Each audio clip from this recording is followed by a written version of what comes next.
নীতি আয়োগকে চিঠি দিয়েছেন মুখ্যমন্ত্রী মমতা বন্দ্যোপাধ্যায় এবং তিনি যেটা অভিযোগ করছেন নীতি আয়োগের যে মানচিত্র সেটা বিকৃত করা হয়েছে, নীতি আয়োগের যে রিপোর্ট যেখানে মানচিত্র সেটা বিকৃত করা হয়েছে এবং সেখানে পশ্চিমবঙ্গের সঙ্গে বিহারকে কোথাও গিয়ে গুলিয়ে দেওয়ার চেষ্টা করা হয়েছে, এরকমই অভিযোগ করেছেন মমতা বন্দ্যোপাধ্যায়। আগে নীতি আয়োগের বৈঠকে মমতা বন্দ্যোপাধ্যায়ের মাইক বন্ধের অভিযোগ করেছিলেন তিনি। এবার পশ্চিমবঙ্গ বলে নীতি আয়োগের দেখানো মানচিত্রে ভুল জায়গা দেখানো হচ্ছে অভিযোগ করেছেন মমতা বন্দ্যোপাধ্যায় এবং তিনি আরো বলছেন যে এটা শুধু টেকনিক্যাল ভুল নয়, এতে রাজ্যের মর্যাদা ক্ষুণ্ণ হয়েছে। ওয়েবসাইটে গিয়ে যদি আপনারা সিম্পলি সার্চ করেন নীতি আয়োগ ওয়েস্ট বেঙ্গল বলে, সেটা যদি আপনারা ক্লিক করেন তাহলে দেখবেন নীতি আয়োগের অফিসিয়াল ওয়েবসাইটে এটা খুলবে, summary report the state of West Bengal.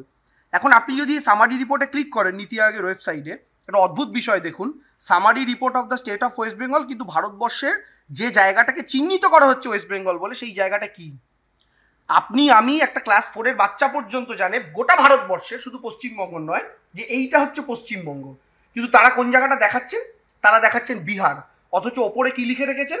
Summary of West Bengal. কাদের ওয়েবসাইট? কেন্দ্রীয় সরকারের নীতি আয়োগের ওয়েবসাইট।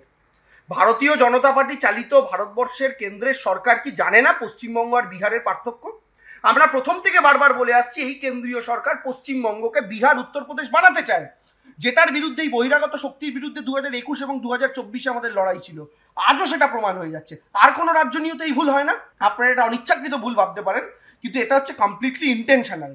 নীতি আয়োগকে চিঠি দিয়েছেন মমতা বন্দ্যোপাধ্যায়। নীতি আয়োগের রিপোর্টে মানচিত্র বিকৃতির অভিযোগ করেছেন তিনি এবং তিনি যা অভিযোগ করেছেন যে ভারতের মানচিত্রে পশ্চিমবঙ্গ এবং বিহারকে গুলিয়ে দেওয়ার চেষ্টা করা হচ্ছে, অভিযোগ করেছেন মমতা বন্দ্যোপাধ্যায়। আমরা আগে জানি যে এই নীতি আয়োগের বৈঠকে তার মাইক বন্ধ করে দেওয়ার অভিযোগ করেছিলেন মমতা বন্দ্যোপাধ্যায়। আরো বিস্তারিত আমরা কথা বলবো, আমাদের প্রতিনিধি কৃষ্ণেন্দু অধিকারী আমাদের সঙ্গে এই মুহূর্তে রয়েছেন টেলিফোন লাইনে। কৃষ্ণেন্দু, দেখো, আজকেই রাজ্যের মুখ্যমন্ত্রী মমতা বন্দ্যোপাধ্যায় নীতি আয়োগের ভাইস চেয়ারম্যান সুমনকে বেরিকে একটা চিঠি লিখেছেন। চিঠিতে একাধিক অভিযোগ তিনি করেছেন। যেটা অভিযোগ করছেন মমতা বন্দ্যোপাধ্যায়, যে নীতি আয়োগের যে ম্যাপ ওয়েবসাইটে দেখানো হচ্ছে, সেই নীতি আয়োগে ম্যাপ যেটা দেখানো হচ্ছে সেটা বিহারের ম্যাপ, অর্থাৎ পশ্চিমবঙ্গকে বিহারের সঙ্গে গুলিয়ে দেওয়া হচ্ছে।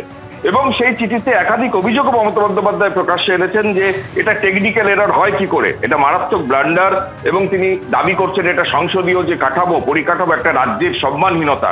সুতরাং এ ব্যাপারে অবিলম্বে ক্ল্যারিফিকেশন দরকার, ক্ল্যারিফিকেশন দিতে হবে, ক্ষমা চাইতে হবে এবং গোটা বিষয়টা সংশোধন করতে হবে। নীতি আয়োগ, তুমি জানো যে আগে প্ল্যানিং কমিশন ছিল, সেটার নাম বদলে নীতি আয়োগ হয়েছে এবং সেই নীতি আয়োগে মুখ্যমন্ত্রীর একবার মাইক মিউট করে দেওয়া হয়েছিল, এমন চাঞ্চল্যকর অভিযোগ পর্যন্ত প্রকাশ্যে এসেছিল। সেই নীতি আয়োগের ওয়েবসাইটে, অফিসিয়াল ওয়েবসাইটেই এবার ম্যাপে যে পশ্চিমবঙ্গের জায়গা দেখানো হয়েছে সেখানটা বিহারের ম্যাপ দেখানো হচ্ছে, এমনটা অভিযোগ উঠেছে।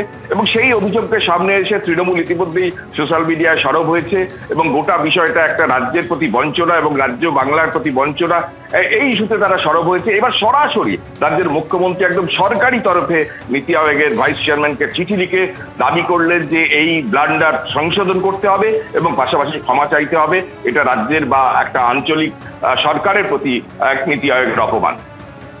ধন্যবাদ কৃষ্ণেন্দু। নীতি আয়োগের রিপোর্টে মানচিত্র বিকৃতির অভিযোগ, নীতি আয়োগকে এ নিয়ে চিঠি লিখেছেন মমতা বন্দ্যোপাধ্যায়। ভারতের মানচিত্রে পশ্চিমবঙ্গের সঙ্গে বিহারকে গুলিয়ে দেওয়ার চেষ্টা অভিযোগ করছেন মমতা বন্দ্যোপাধ্যায়।